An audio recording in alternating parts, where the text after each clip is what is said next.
Right, morning, morning. Welcome, everybody. Rights and responsibilities. Lee, do we have any? Should we have any?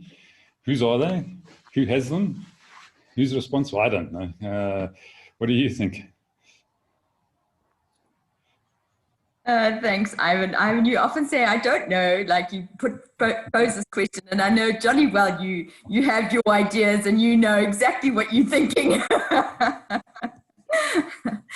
But yeah, so we're launching into looking at individual and community stroke social responsibility. So personal rights, and I'm battling to find this versus, like individual versus, like there's this competition or this, and even the word balance I'm struggling with, as if we have to find some equilibrium between the two.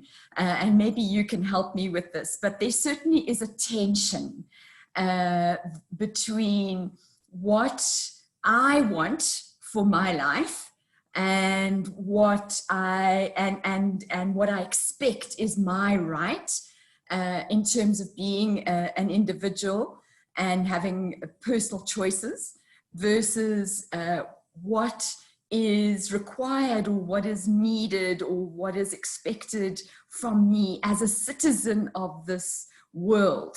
And that may be the world that I'm in, this community, the family community, and all the ripples out.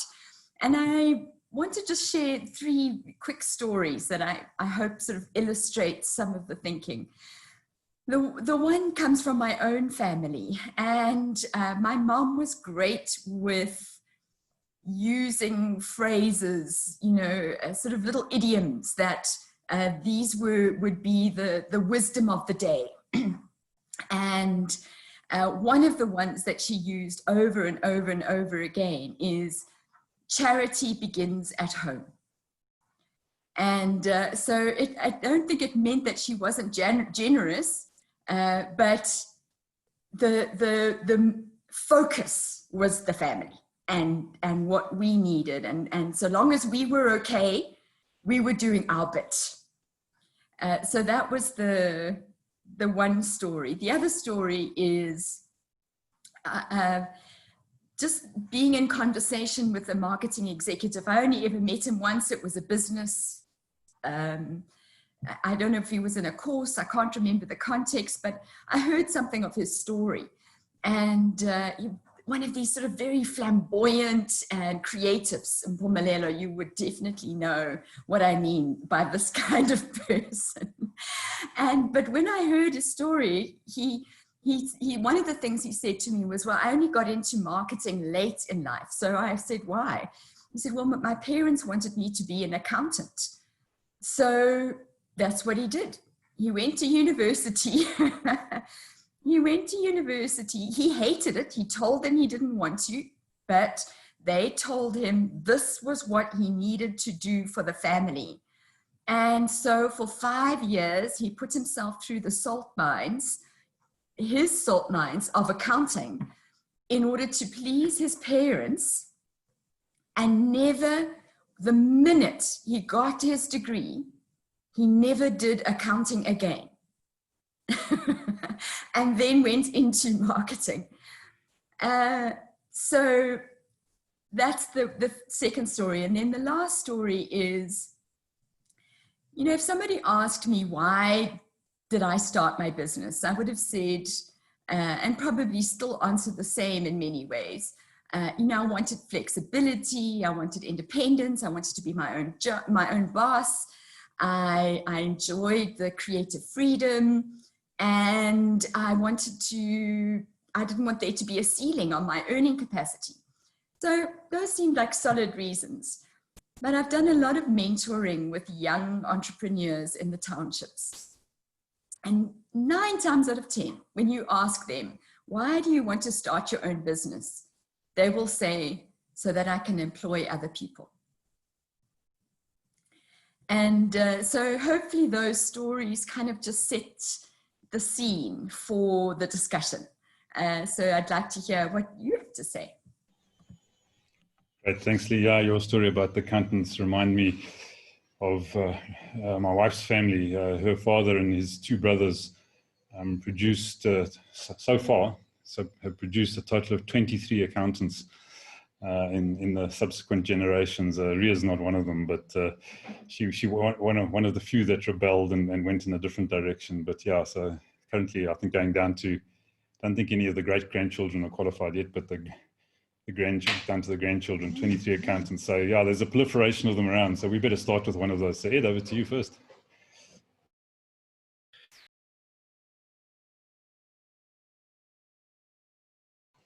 Ed, you did a double tap there. You muted yourself.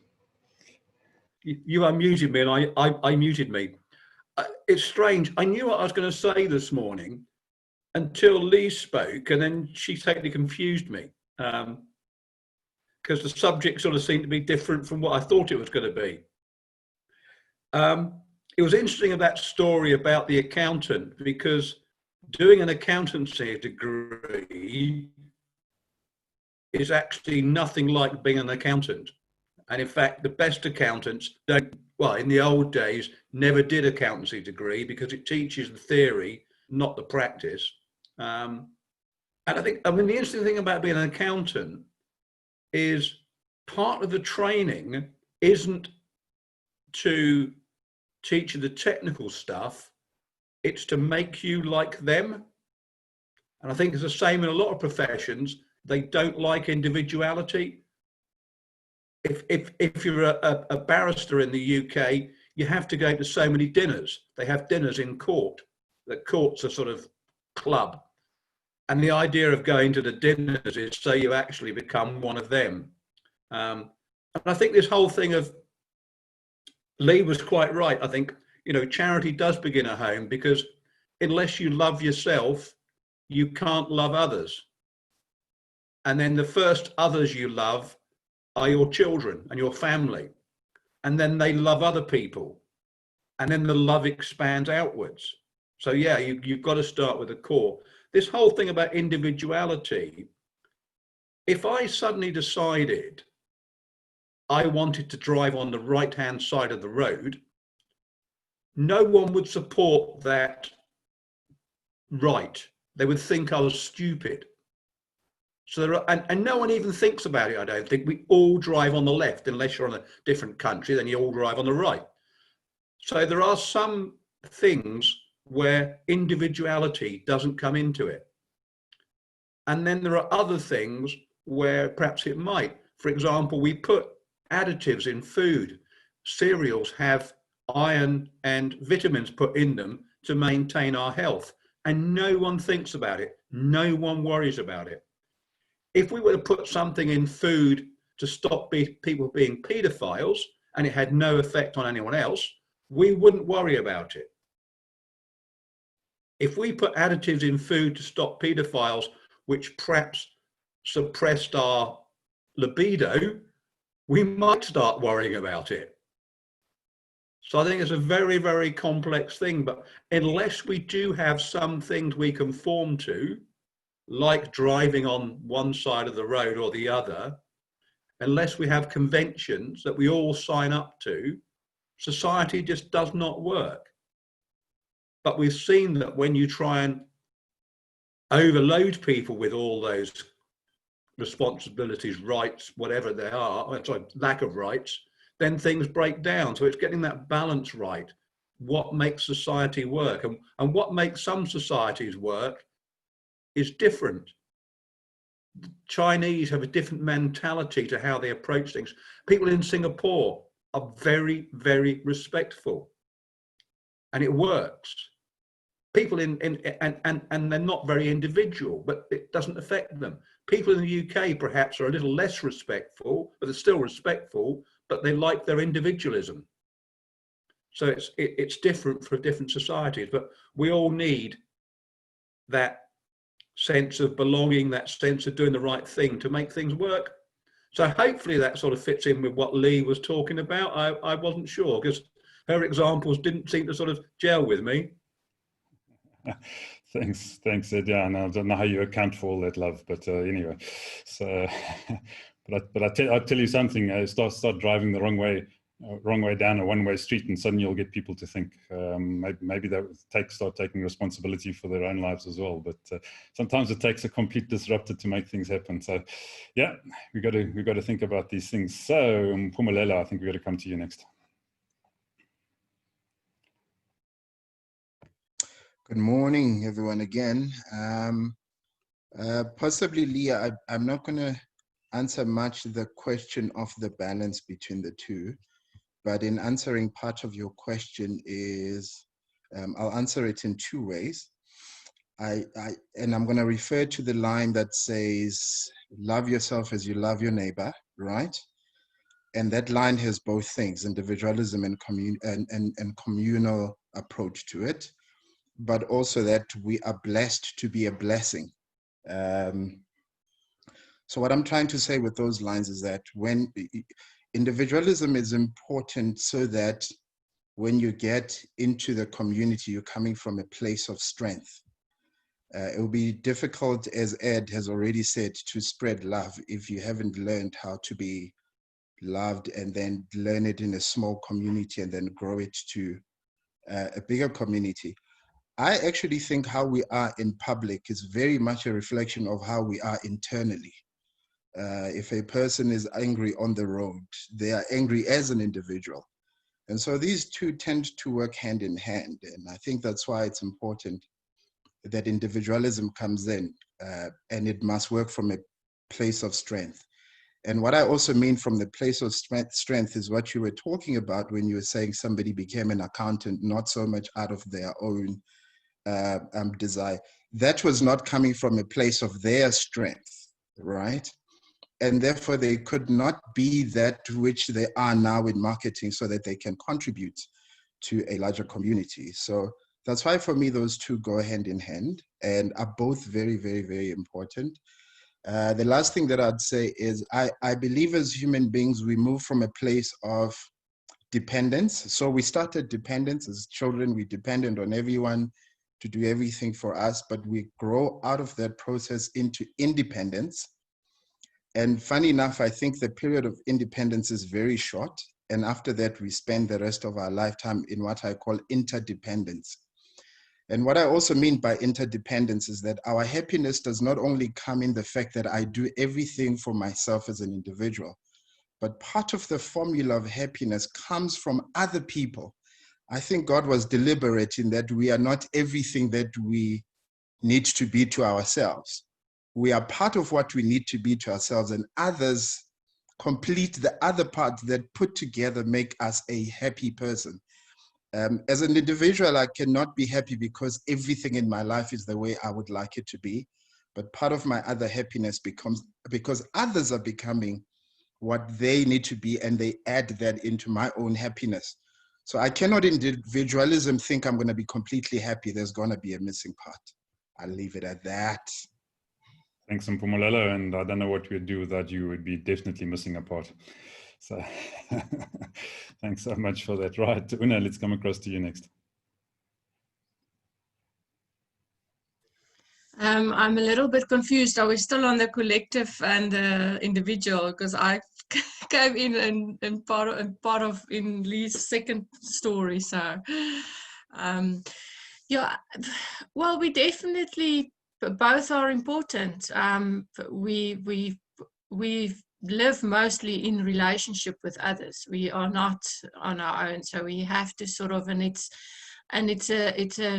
maybe it's a little bit of a dance, and sometimes a very tricky thing to sort out. We are loyal often to the systems, like I do a bit of family constellation work, and there we see a lot that we get loyal to our family system or loyal to someone suffering, and because your family was suffering, you sort of feel that you have to suffer as well, or somebody, and you carry that. So that's an unhealthy way of looking at it, but yet you cannot, I think, just go out and completely just do your own thing and do what you want to do and not consider the impact it has on others. So I think it's just a very delicate having to be aware of that. Yeah. I see, ouch, that was my toe, Ivan. that was just because of his poor dancing abilities. Yeah. No, super. Thanks. And yeah, we totally designed this thing to confuse everybody. So don't worry about being confused. So it's important part of what we do. So right, let's get across to Herman and see if we can get further confused. Lee, you were looking at the individualism versus community. There's an excellent ebook which you can download for free, actually, which is entitled Rebalancing Society by Henry Mintzberg. He is a prof at, I think, at one of the Canadian universities. And he very much draws his, should I say, condemnation to an extent on individualism of what's happening in America, where it's being overdone. And looking at how to balance it, I'm not sure, but I have a couple of local examples of imbalance. For example, the ANC does completely suppress the individual when it goes, and all decisions need to be done collectively. Now that leads to a fact that we have a Zuma for bloody 2 periods governing, because those ANC members who were maybe felt strongly anti-Zuma were not allowed to speak out. And for me, individualism is very critical in the context of taking personal responsibility. Another example, another 2 examples, one is very recent, is COVID. There, COVID-19 led very little room for individualism. We had to kind of behave in a collective kind of sense in order to avoid or minimize the spread of the virus. And another one where I think a lot more individualism should be considered is education, because we're offering a package fit for all. It doesn't work. We know that, because look at our education system and you see the results. But I like what Phumelela mentioned. Stephen Covey said, only a truly independent person can ever act interdependently.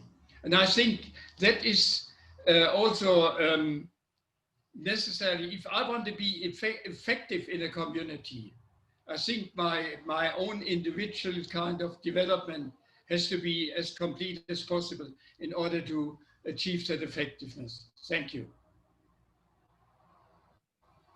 Thanks, Herman. Yeah, some tough questions there, and then not too many answers, unfortunately. But yeah, I think that's what we're striving to try and get towards. So, Stella, let's get across to you next.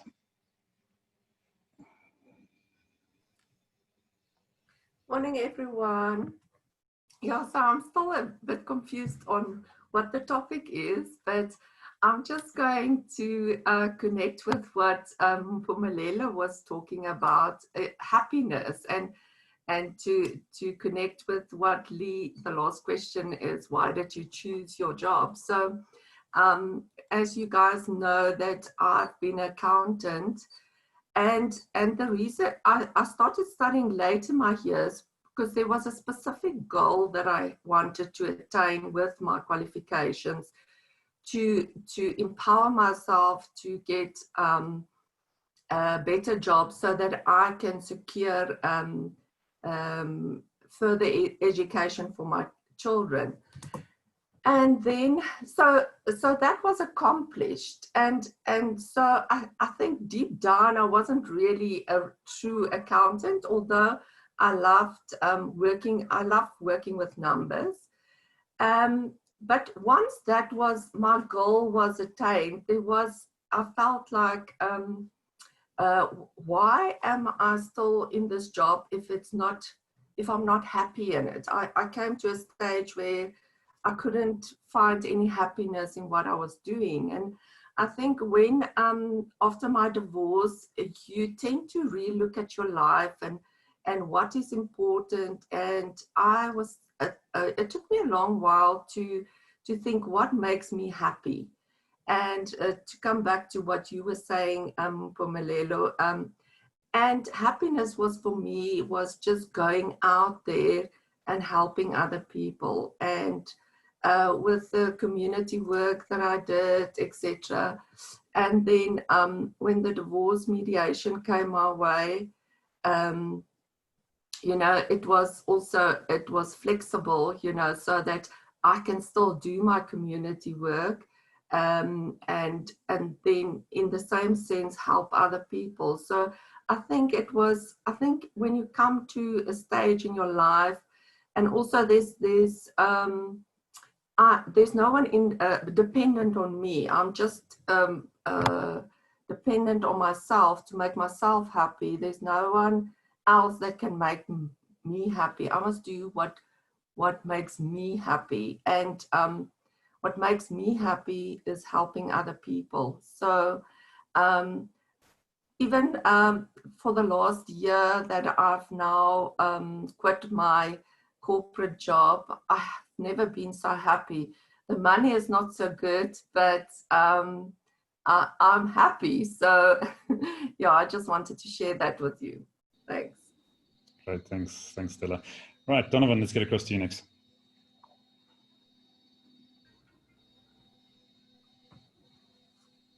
Morning, everyone.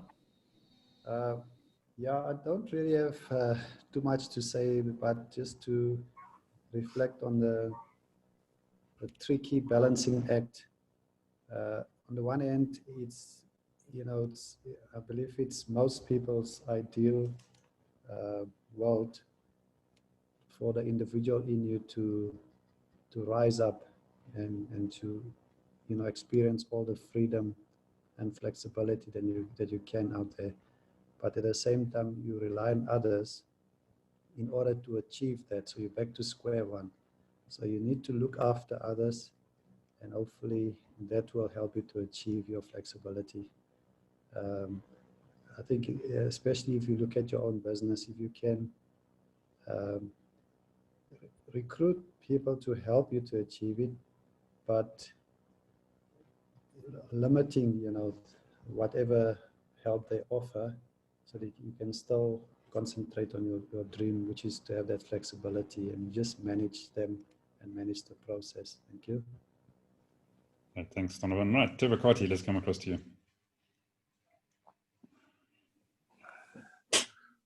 You know what? I just love jumping behind this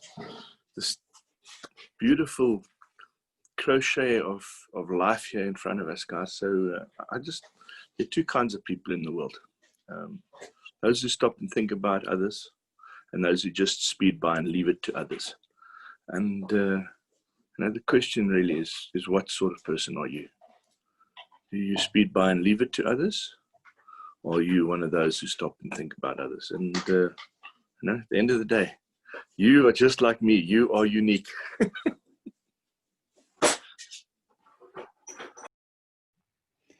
Thanks, Trevor. Yeah, we're all identical. We're unique. So yeah, I agree with you on that one. So, so Jesper, let's get across to you next.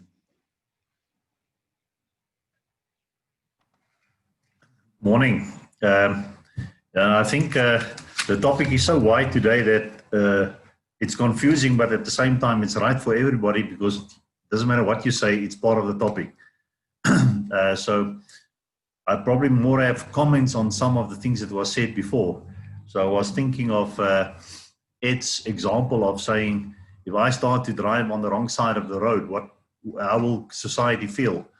And I thought, I don't understand your comment, Ed, because it happens here in South Africa on a daily basis. It's called taxi. Then in terms of society rules, I do agree that it would be a difficult society to live in if there wasn't like fair rules or rules. But I think the rules comes into the perceived fairness.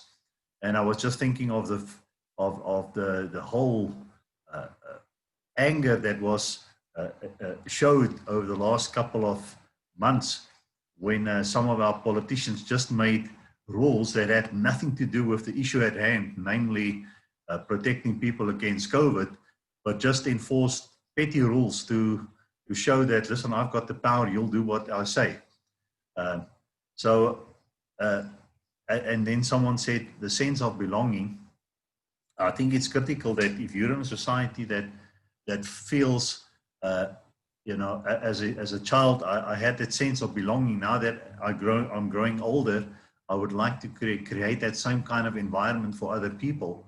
That would be a different kind of individual than someone who felt abused and mishandled, and when he grows up to say, listen, I couldn't care, and then make life difficult for other people. So I was thinking about individualism, because we're all individuals, like Trevor also said, we're all exactly the same, totally unique. But I think the question is probably about a maverick, but then one can have a whole debate about mavericks, because they often end up being the people who change society and have a good impact in society. But while they are in their, call it formative years, they're really irritating people because they upset the apple cart wherever they go. So everybody's individual is an individual. I was actually thinking about you, Trevor. So individualism is something that we probably suppress, and I think Stella's story is about an individual who didn't feel free to do certain things until she felt that she have met her obligations to, call it, raising the kids and the rest of it. And how many people say, okay, we'll do it when we get older. So I think the challenge is how to allow yourself to be individual and express yourself in your unique ways. And then I was also thinking about social skills, because it's social skills, I think was Una who said, it's like a dance. How to get along with people, because we are almost constantly in relationship with other people. And I see in myself how I'm still learning how this dance, because you know, I could do this dance fairly well, and then I met Trevor. Now I have to learn all over how to dance, and we keep stepping on each other's toes and stuff like that. But I think then, so finally, I think it's context, and it came up in earlier discussion, and frame of reference. You know, you can only appreciate what's happening around you within your current frame of reference. And I'm thinking of someone who might not have seen or have had access to computers and Zoom and know what Wi-Fi is, and and he lives on a survival kind of basis, versus someone who grow up with it. So what is their different frame of reference, and what is their sense of what I owe society and what I need to contribute to society? So like Ivan said, there are only questions, no answers at this stage.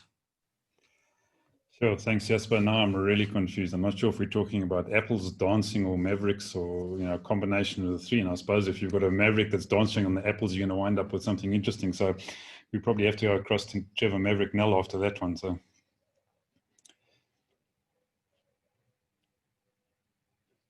maybe he's too busy typing. Come on, Trevor. I'm talking to you.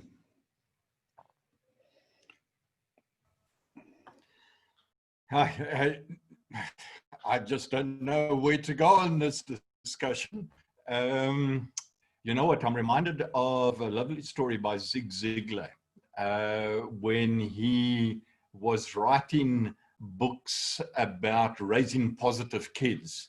And he turned around and he said, the problem with kids like you, Trevor, is that you're like a locomotive. You want to power ahead and steam ahead, but you don't want to sit on the lines. And he said that's precisely why you will not be able to power ahead.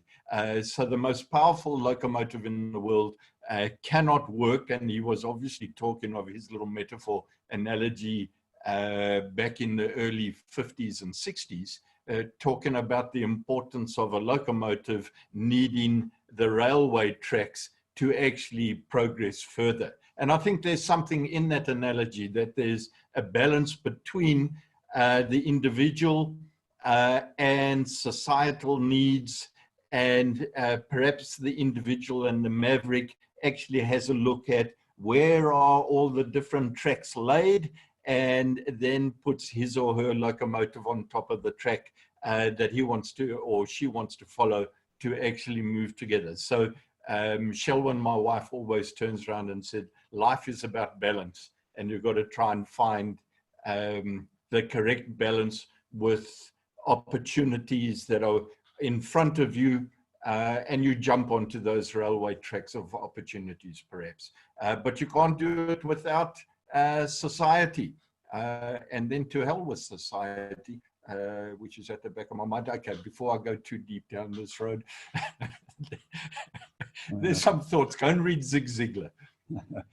Thanks, Trevor. I would never have used a locomotive on the tracks as an analogy for you. I think far more of you as a unimog. You know, just going off-road anywhere, anytime you want, in any direction. Okay. Now there's another story I must tell you one day about unimogs. But I'm also reminded someone brought up the subject of copper sulfate in tea. There's another big story there that Mpumelelo might not know. That was Ed's cornflakes, I think. Yeah. Okay. Right, Steve, how do you unravel all of this for us and set us back on the right tracks? And, you know, or are we just in the matrix? I don't know. Red pill or blue pill? Both. I would just pick up on a couple of things that other people had said. I'd start with Lee's question about the sort of the verse between the individual versus the society. And I think she positions that well. Because I think that's often the crux of the conversation, is my rights versus your rights, or versus our rights. And I think that's the conversation is positioned badly. And I think that's what you were trying to say, Lee, if I pick up correctly on that question there. And then I liked what a couple of other people had to say, Una, in terms of the dance and Mpumbelelo's description of the dependent, independent, interdependent. And it is a dance, and it is a tension. But I don't think it's meant to be a fight, an us versus them fight. Otherwise, we miss out on the constructive social contract that is built if you want to be in a society. So if you don't want to be in a society and you want to be an absolute individual, then you're going to have to start growing all your crops and refining all your own oil, etc., build your own houses, all that sort of stuff. But everyone else who wants to be part of society, I think, has to invest in that balance. When I work with couples, when we talk about needs, I teach them this sort of interchange of needs. Each person in the relationship, their primary job is to discover their own needs, to investigate that, and then deliver it to the other person and ask them if they're willing to meet those needs. And their second job is to look out for the other person's needs, discover those, and then try to meet them as best as possible. And when two parties are willing to do that, you build a very constructive social construct, relationship, marriage, whatever, around that. But it can't be manipulative, and it can't be forced. And I think that's the moving away from the versus us to the togetherness statement of the balance and the tension. And I think that's often what's missing in the conversation within society. I look at a lot of what happens in the Americas and people who storm buildings with guns, etc., because you can't take away my rights. I'm doing my level best not to mock them by using an accent. But that misses the point completely. Rather than discover, should I do the accent? So I think that misses the point completely. And so, yeah, if you're not willing to invest in the dance, then I think you're at a lower sort of stage of maturation. And you have to move through that stage of dependence into independence. But I think people see independence as the pinnacle, and independence is not the pinnacle. Interdependence is the pinnacle. And as Herman said, it's built on the backs of the maturity of an independent person can successfully collaborate in interdependence. Dependent people battle to get into interdependence, and people who are stuck in the independence model don't make it into interdependence because they don't know how to look outside of themselves. And so you have to engage in that balance, in that struggle, in that negotiation. And I'm just not sure if we as a society globally are yet ready and willing to engage at that level in that dance, because it's a very difficult dance. Yeah, So I probably haven't answered anything, but I was just fascinated by the conversation. Thanks. Thanks. Drop the mic, Steve. Okay, hang on, I'll find one quickly. Yeah, I don't know. It's interesting. I mean, as you were talking there, Steve, it reminded me, there's a saying, that for a relationship to win, it's got to be 50-50. And I think that's completely wrong. For a relationship to work, it's got to be 100-100. So it's, it's both have got to be prepared to give 100%. So yeah, that's my little piece to end off. So Lee, back over to you. I think what's on the cards for tomorrow? Definitely not intended to confuse. They were very clear to me what I was saying. But I think what great discussion. I'll confuse again. But Steve, I think you wrapped it up so amazingly. So that's why I just said, drop the mic. We'll get you to do the last session each time, because you kind of bring each of the threads together and okay, that's what we're talking about. Thanks so much. So the two words that come to my mind is fairness, and because fairness, well, let's maybe just leave it at fairness. I listened to a fascinating TED talk that I'll actually I think I'll put into the email that we send out, just to stimulate the conversation, because fairness, I think, has a lot to do with our expectations of the social contract that Steve is talking about. And it has a lot to do with also at what point do I fight because that's unfair. Is it unfair to me, or is it unfair because that is not what everybody else is getting? So I think I'd love us to then talk a little bit more around this concept of fairness and what does it actually mean? So I'd love it. Let's talk about that tomorrow. But before we disappear, Una, one of the things, and I'd like to just drop this into your thinking, is we've been looking at people's articles that they've written, something that they've put on paper. I think you were here when Mpumelelo read his. So at some point in time, I'm wondering if you've got something in your archives that you would be willing to share with us. I'll work on something, Lee. It's something in process that I'm working on. Yeah, I'll be happy, but you'll have to just give me some time. I'll connect with you. Lovely. That's why I just drop it in there so that we know that it's hanging in the wings, waiting in the wings. Okay, thanks everybody. So Mpumelelo. Sorry guys, I don't mean to keep you longer. I just wanted to throw in your hat of topics, Lee. The whole thing about opportunities that are brought by the new technologies that are coming up with 4IR. Can we have a topic that says how would those technologies probably bring opportunities for small businesses? And I don't know whether it means we go individually and investigate that and come back with what we've learned. You can decide the approach, but I think it would be nice, because when you posed the question, the challenge was that we don't even know what those opportunities are, and probably there's a need to investigate that and then look at how can we take or what can we do with those opportunities. I hope I got through. It looks like my internet is a problem. No, we got you. We got you. Okay, thanks everybody. Well, the only fairness that's on my mind is virtual trade fairness. So we've got that happening at the moment. So I don't know about you guys, but hope you have a fairly good day, and we'll see you in the morning. So go well. Cheers.